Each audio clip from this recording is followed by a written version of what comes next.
Hi, I'm Cedric of ourthings.com. Today we are testing the Samsung H6350 LED TV. This is the successor to our top-rated mid-range LED from last year, the F6300. Let's do a quick overview of the design before looking at the picture quality. The main difference compared to last year is the frame around the screen, which has about half the size. It has the same stand, which does wobble a little bit when you touch the TV, although this is pretty common. The stand swivels about 20 degrees from each side. The TV is quite thin, although not too thin to affect the backlight uniformity, which we're going to get to later in the video. The inputs are located at the back, except for some USBs and HDMIs on the side. In a dark room, it performs really well. The blacks don't get any better than this for an LED without full array local dimming, which costs more than double. When turning on a few lights, it is still pretty good. You almost see no reflections besides the direct ones. We measured a reflection of 1.8%, which is very low for a semi-gloss screen.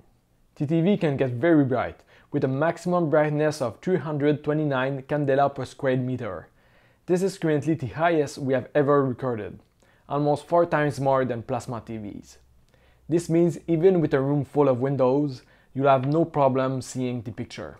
As for the motion blur, it is also good. Due to the backlight strobing, you can see a triple picture for fast-moving videos. This is actually a good thing even if it sounds bad. If you compare this to an LED without it, you will see that the backlight strobing helps clarifying the picture. These pictures were taken using a pursuit camera, so they actually represent what you are seeing if your eyes are following the moving object. So for the motion blur, it doesn't really get any better than this for an LED. The input lag is average low.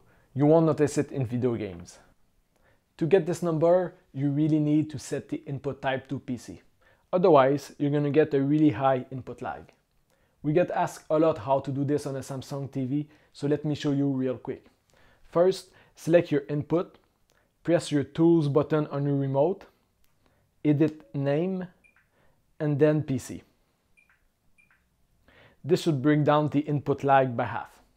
Now, the first main downside, the viewing angle. At about 22 degrees, the picture loses saturation and becomes whitish.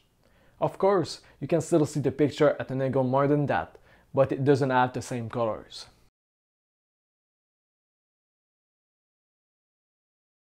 The backlight uniformity is surprisingly good.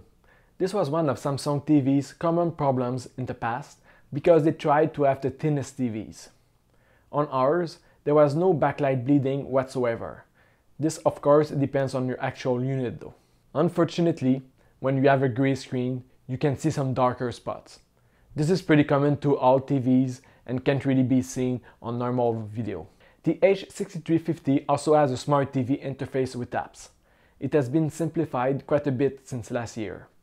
Like all smart TVs though, it feels a little bit laggy sometimes. We will do a complete look at the new Samsung Smart TV interface in another video. Overall, it is a really good TV. If it is within your price range, you should definitely go for it. The only exception is if you need a really wide viewing angle, then go for the LG LB6300 instead. However, you will have to compromise a bit on the picture quality, especially in a dark room, because its blacks are more gray. If you like our reviews, please support us by purchasing your TV via our affiliate links on our website. This helps us review more TVs. The link to our full review is in the description of this video, where you can find our complete test suite, compare this TV to others, and even see the price history of popular stores.